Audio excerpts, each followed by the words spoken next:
What's on my mind these days? The big issue that's on my mind is the government shutdown. We are a group, as the listeners to this segment know, that's highly dependent upon federal funding. We're dependent upon it for clinical care reimbursement. We're dependent upon it for federal grants and contracts. We're dependent upon it for our students who take federal loans in order to continue their studies. So when the government shuts down, it puts all of that at risk. Um, I think about this often because it's a critically important a piece of what we're doing, which is to make sure that we can sustain federal funding. There's provisions in government shutdown to continue to pay for clinical care. But for example, telehealth, which is an important part of what we do, was not extended as the government shut down. And so we're no longer, at least for a period of time, getting reimbursed for our telehealth services. That's challenging for our clinicians. That's challenging for our patients. The NIH, where is it going in terms of the budget for the next fiscal year?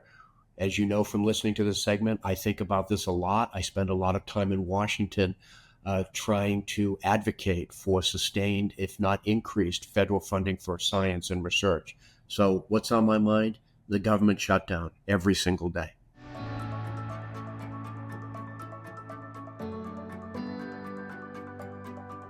There is word on the street about 1334 York Avenue. This is a really exciting development for Weill Cornell Medicine. We had a 30-year lease on part of that building, and plans had been some combination of research and clinical space over the years, but we had an opportunity that presented itself to actually purchase the building.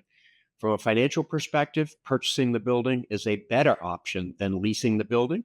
It gives us more flexibility. It gives us an asset at the end. It allows us to really push our own course forward.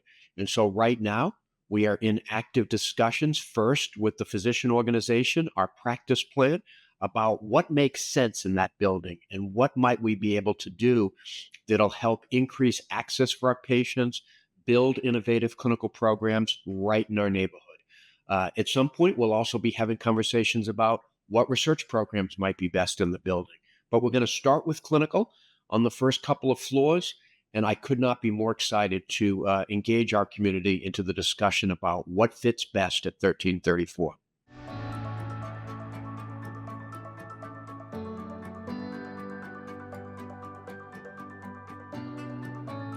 Critical part of faculty life at Weill Cornell involves appointment, promotion, and tenure for certain groups of faculty.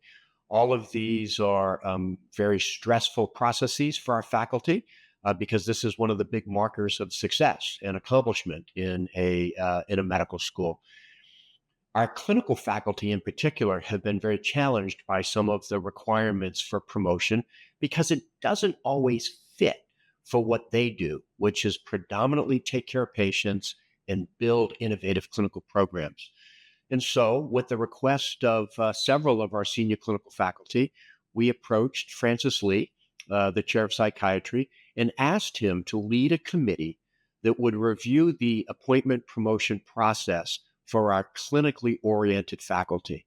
I'm very pleased that after approximately a year's worth of work, Francis has presented to us a plan that we can basically reward our clinical faculty with promotion for being excellent at what they came here to do, which means seeing patients, building creative, innovative clinical programs, and teaching in the clinical arena. The process is still incredibly rigorous. It really is something that when they get promoted, they can be proud of, but it also acknowledges that many of them are not doing research, which is another mechanism by which people can get promoted. And so I'm pleased that on this new series of clinical pathways, we can acknowledge and reward with promotion our clinical faculty.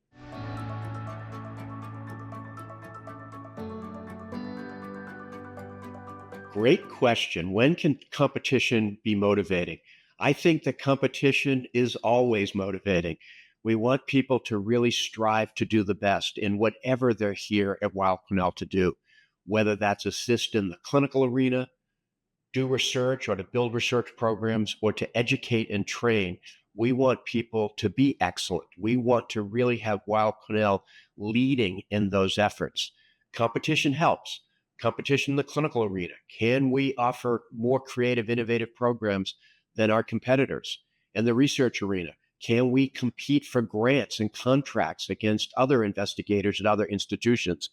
And can we compete for truly the best medical, PA, and graduate students than any other university? So I would say, in my view of the world, competition is always motivating and is a good thing.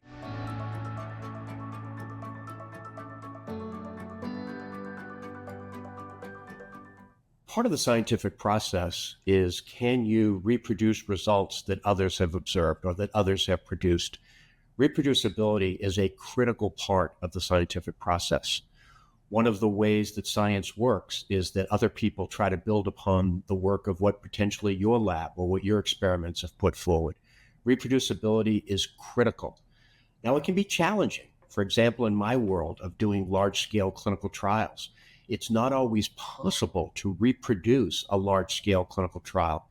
But there are other mechanisms by which people can look at the veracity of the data that you've produced. You can make your data freely available to other investigators so that they can reproduce not necessarily the experiment, but they can reproduce the analyses.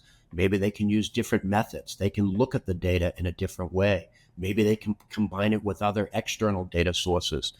Reproducibility is an important part of science. It's an important part of making progress. And it does increase the trust in the data and in the observations when independent groups can show reproducibility of an observation. Critically important part of science.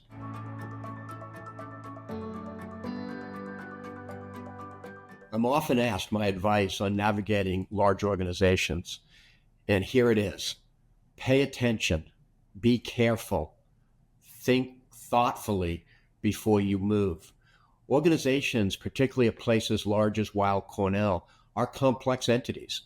There's a lot of people here, about 10,000, doing very many jobs.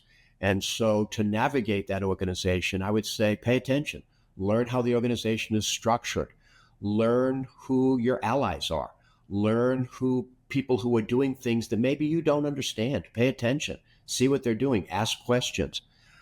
It can be daunting to face a large organization, but my big advice is listen, pay attention, think about your allies, don't be afraid to ask questions, and approach anything you're doing in a large organization thoughtfully, without speed, and really think carefully and go forward, I would say, with purpose, knowing what you're trying to understand in your navigation. Don't be the proverbial bull in the china shop.